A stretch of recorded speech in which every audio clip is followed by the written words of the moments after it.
राम किंकर के पास हम चलते हैं। वहां पर किसान नेता टिकैत भी वहां पर उनके साथ जुड़ चुके हैं, उनसे बात कीजिए। राम किंकर।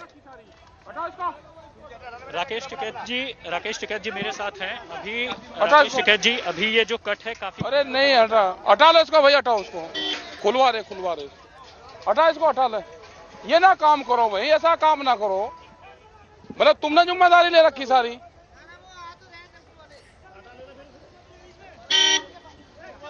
अभी कई घंटों तक ये कट जाम रहा। कोई जाम नहीं।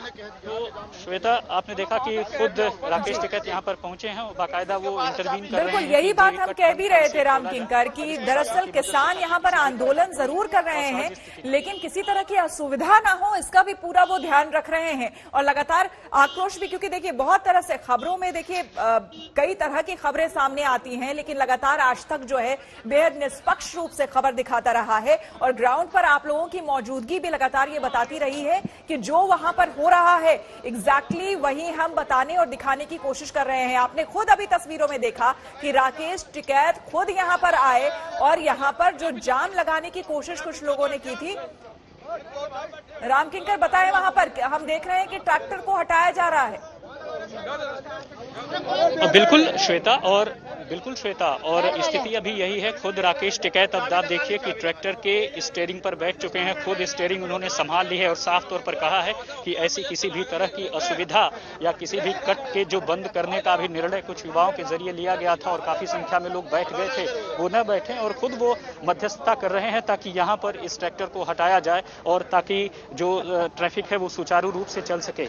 अक्सर यही होता है कि जब जब आंदोलन होता है ऐसे क्रूशियल वक्त में इस तरह की चीजें न निकल कर आए और किसी भी इमरजेंसी सेवा की बाधित न हो, उसका बाकायदा ख्याल रखा जाता है। तो आप देखिए कि अपनी तरह से जो है यहाँ कोशिश की जा रही है कि ताकि वो जो ट्रैक्टर ने पूरा ट्रैफिक रोक रखा था उसे यहाँ से हटाकर दूर की तरफ किया जाए। और अक्सर ऐसी स्थिति बीच बीच में बनती रहती है कि कई बार कुछ युवा अपना आक्रोश में कुछ गलत स्टेप उठा लेते हैं, फिर दूसरे लोग उन्हें मनाते हैं। तो ऐसे में जो कोऑर्डिनेशन का भी जो वजह है वो बीच बीच में रहकर आता है कि कोऑर्डिनेशन की कहीं ना कहीं कमी है। लेकिन राकेश टिकैत ने खुद कहा है कि वो मिल करके जो है उनकी कमेटी है वो तय करती है कि किस किस तरह की स्ट्रेटेजी अपनाएंगे। अगर कुछ युवा भावावेश में भड़क जाते हैं या फिर कुछ और स्टेप उठा लेते हैं तो उसे बाकायदा ठीक भी किया जाएगा। और यही वजह हम मान सकते हैं कि उन्होंने खुद जो है ट्रैक्टर की स्टीयरिंग खुद पकड़ी और आपने देखा कि दूर अब ले गए हैं।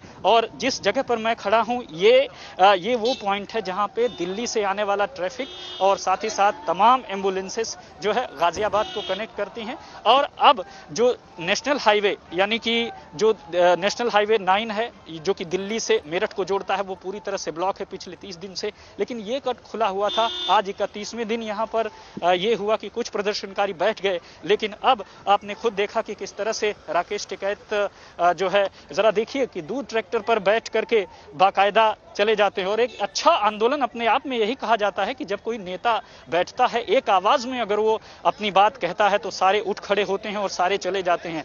मेरी कई सारे कार्यकर्ताओं से और कई सारे किसान के जो यहाँ पर तमाम किसान हैं उनसे बातचीत हुई तो उन्होंने साफ तौर पर कहा है कि हम अपने नेता की सुनते हैं, लिहाजा जब नेता कह देता है कि उन्हें आंदोलन पर बैठना है तो वो एक सिरे में बैठ जाते हैं। उन्हें नेता अगर कहता है कि उठ जाना है तो उठ जाते हैं। तो आप देखिए कि किस तरह से जो चीजें हैं वो एक एक करके सामने निकल कर आ रही हैं। लेकिन इन सब के बीच जो नेशनल हाईवे 9 है यानी दिल्ली से मेरठ को जोड़ने वाला जो हाईवे है वो पूरी तरह से ऊपर जाम है, क्योंकि वहां पर बाकायदा टेंट लगा हुआ है। जो भी प्रदर्शनकारी यहाँ पर आ रहे हैं वो उन्होंने अस्थायी ठिकाना वहां पर बना रखा है।